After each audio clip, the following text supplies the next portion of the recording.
Ya, Bapak Ibu, ketemu lagi di pertemuan ke-12, yaitu terkait dengan fungsi pengawasan dan pengendalian manajemen perusahaan. Pembahasan ini menjadi pembahasan terakhir di mata kuliah pengantar manajemen. Ya, nah, fungsi pengawasan dan pengendalian dalam manajemen perusahaan.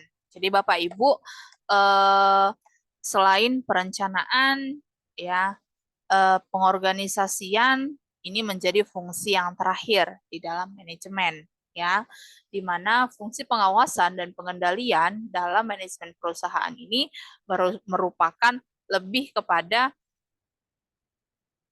untuk melihat perbandingan apakah perencanaan yang sudah disusun itu sesuai dengan uh, aplikasi atau penerapannya atau pelaksanaannya.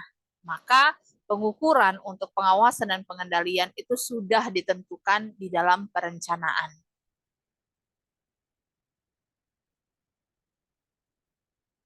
Nah, setelah mempelajari bab ini, mahasiswa itu diharapkan untuk mampu menganalisis dan menjelaskan yang pertama, fungsi pengawasan, pengertian pengawasan, proses pengawasan, tujuan dan fungsi pengawasan, pengawasan dan proses manajemen, langkah-langkah dalam proses pengawasan, beberapa gejala yang memerlukan pengawasan dan pengendalian, lalu pengaruh kebijakan, prosedur, dan teknik statistik atas pengawasan, lalu fungsi pengawasan dalam praktik, dan fungsi mempertahankan pengawasan yang efektif dan mempertahankan fungsi pengawasan.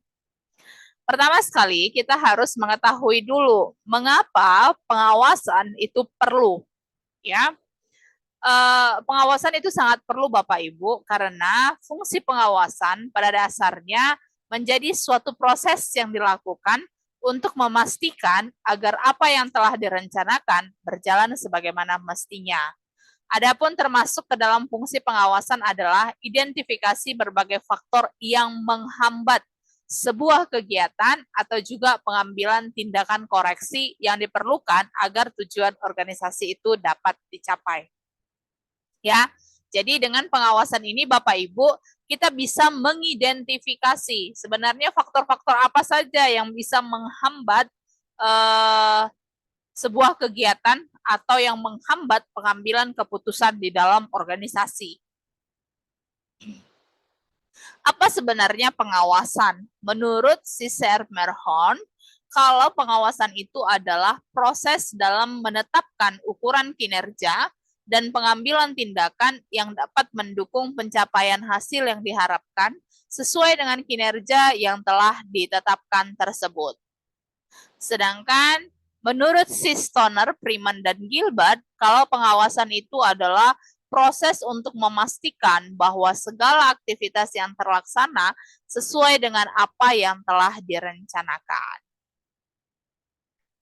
Apa sebenarnya tujuan dari fungsi pengawasan? Yang pertama, yaitu adaptasi lingkungan. Yang kedua, meminimalkan kegagalan. Yang ketiga, meminimumkan biaya. Dan yang keempat, mengantisipasi kompleksitas dari organisasi. Ya.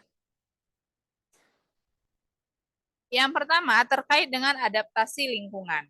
Ya. Jadi apa sebenarnya tujuan dari pengawasan? Jadi dengan pengawasan Bapak Ibu, organisasi ataupun perusahaan harus mampu beradaptasi dengan lingkungan. Ya. Lalu dengan adanya pengawasan juga ini dapat meminimalkan terjadinya kegagalan. Ya. Lalu yang ketiga, meminimumkan biaya. Jadi meminimumkan ini biaya maksudnya Bapak Ibu, di mana ketika misalnya terjadi sesuatu yang merugikan perusahaan, itu bisa diantisipasi agar tidak terjadi. Atau kalau sudah terjadi, ya bagaimana supaya kerugian yang ditimbulkan itu tidak besar, ya, atau tidak besar, atau berlangsung dalam waktu yang lama. Ya, lalu yang keempat ini adalah mengantisipasi kompleksitas dari organisasi. Kompleksitas ini dalam arti Bapak Ibu, di mana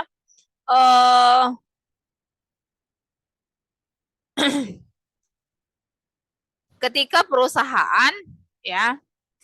Hanya memproduksi satu jenis barang atau dengan 10 pekerja atau 2 bagian, dalam arti kompleksitas ini adalah bagaimana dia bagaimana dengan adanya pengawasan ini dia mampu yang namanya jauh dari kesalahan-kesalahan yang kompleks ya atau bahkan yang fatal sehingga dapat merusak dari kinerja perusahaannya.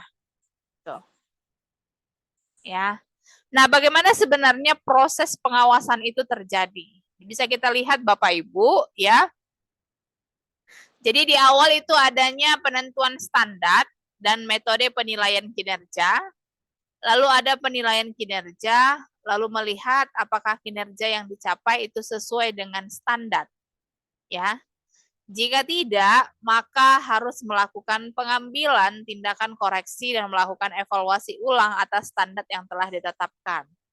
Ya, kalau tercapai, ya sudah tepat.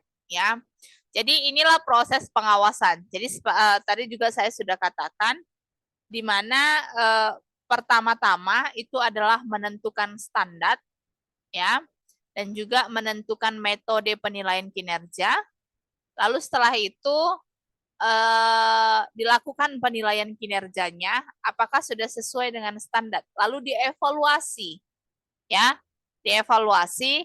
Ketika dievaluasi, di sini kita lihat kalau misalnya kinerja tersebut sudah tercapai sesuai dengan yang diharapkan, ya bagus, gitu ya. Tetapi ketika kinerja itu tidak sesuai dengan yang diharapkan, maka perlu dievaluasi ulang. Apa yang membuat kinerja itu tidak tercapai? Ya, apa yang membuat kinerja itu tidak tercapai? Nah, itu. Nah, ada beberapa gejala ya yang memerlukan pengawasan dan pengendalian. Yang pertama seperti terjadinya penurunan pendapatan atau profit, namun tidak begitu jelas apa yang menjadi penyebabnya. Lalu penurunan kualitas pelayanan, teridentifikasi dari adanya keluhan pelanggan. Lalu yang ketiga, ketidakpuasan pegawai, teridentifikasi dari adanya keluhan pegawai, produktivitas yang menurun, dan lain sebagainya. Lalu berkurangnya kas perusahaan. Lalu banyaknya pegawai atau pekerja yang menganggur. Tidak terorganisasinya setiap pekerjaan dengan baik. Lalu biaya yang melebihi anggaran, adanya penghamburan dan inefisiensi. Nah, bagaimana pengawasan ya bisa dilakukan berdasarkan proses kegiatan? Yang pertama, di awal kita harus melakukan feed forward control. Di sini kita harus memastikan bahwa petunjuk yang jelas dan faktor input yang ditetapkan itu sudah tersedia. Lalu ada proses namanya. Di proses ini kita harus melakukan concurrence control. Di sini dengan memastikan bahwa segala proses dan perangkat penunjang itu berjalan sesuai dengan standar. Lalu di akhir kita harus melakukan post action control. Ya. Ini memastikan bahwa output yang dihasilkan itu sesuai dengan standar yang telah ditetapkan. Nah, ada beberapa pengawasan yang dilakukan berdasarkan fungsi operasional dalam manajemen. Ya, beberapa faktor yang terkait dengan pengawasan dalam bidang SDM itu biasa pertama terkait dengan penerapan employee discipline system.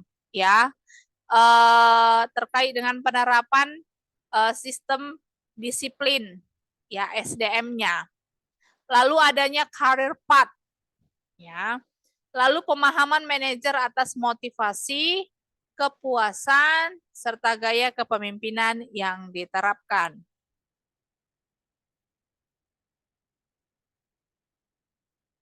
Ya. Di mana yang pertama itu adalah penerapan ya, penerapan employee discipline system. Ini untuk memastikan bahwa setiap pekerja itu bertugas sebagaimana mestinya dan memastikan agar SDM mendapatkan kompensasi serta manfaat yang diharapkan. Ya. Lalu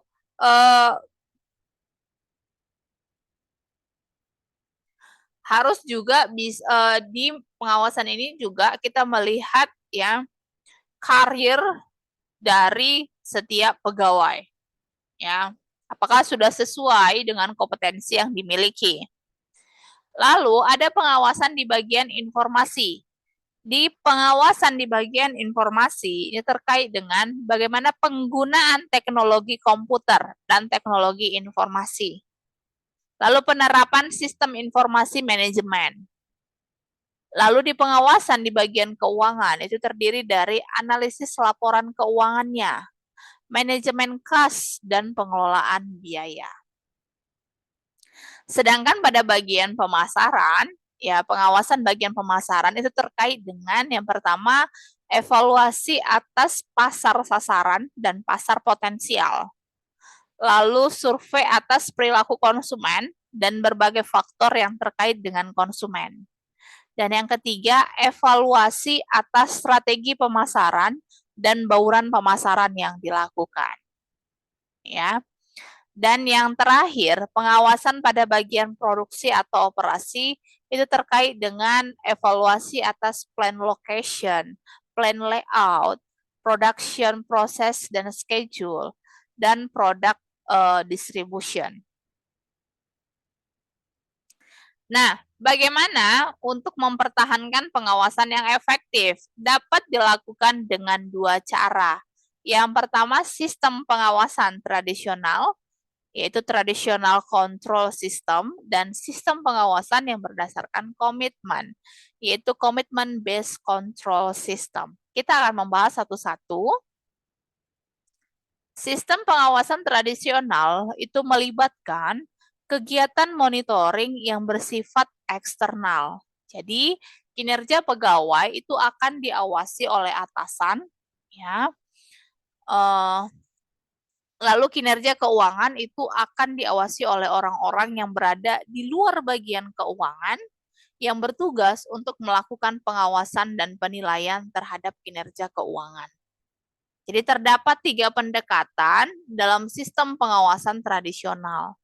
Yang pertama yaitu pengawasan diagnostik, pengawasan berdasarkan batasan-batasan, dan pengawasan interaktif. Yang pertama, pengawasan diagnostik.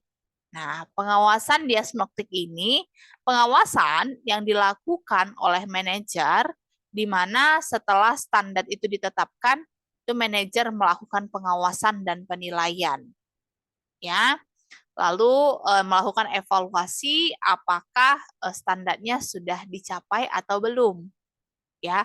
Kalau sekiranya belum tercapai, maka manajer kemudian memiliki wewenang untuk melakukan diagnosa. Ya, apa yang menjadi penyebab standar tersebut tidak tercapai?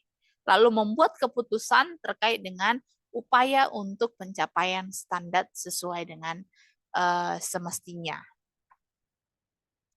Lalu ada yang pengawasan berdasarkan batasan-batasan.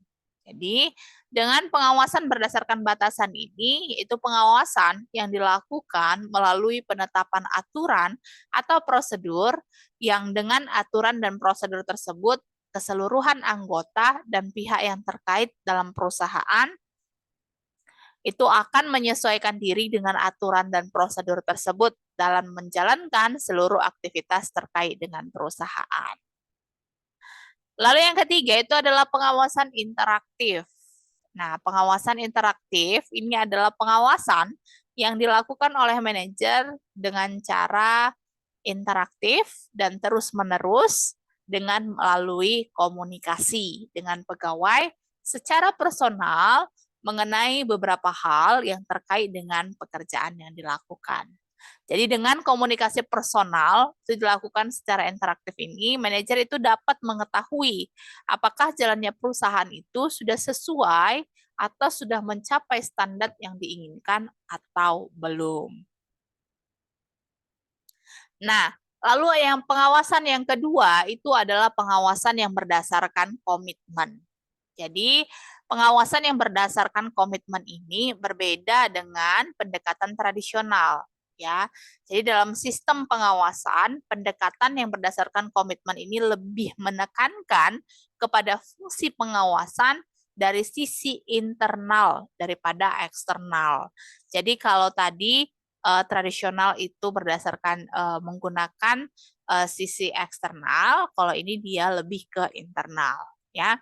Jadi pengawasan ini lebih ditekankan kepada faktor internal dari setiap individu pekerja, ya, lebih kepada introspeksi diri, ya, melihat dengan introspeksi diri ini dia melihat dalam menjalankan fungsi pengawasan dalam pengawasan eksternal. Jadi lebih melihat apa yang sudah kami capai, kira-kira seperti itu, ya, apakah sudah tercapai atau belum, ya. Nah, jadi ada berbagai pendekatan itu yang bisa dilakukan dalam membangun sistem pengawasan yang berdasarkan komitmen ini.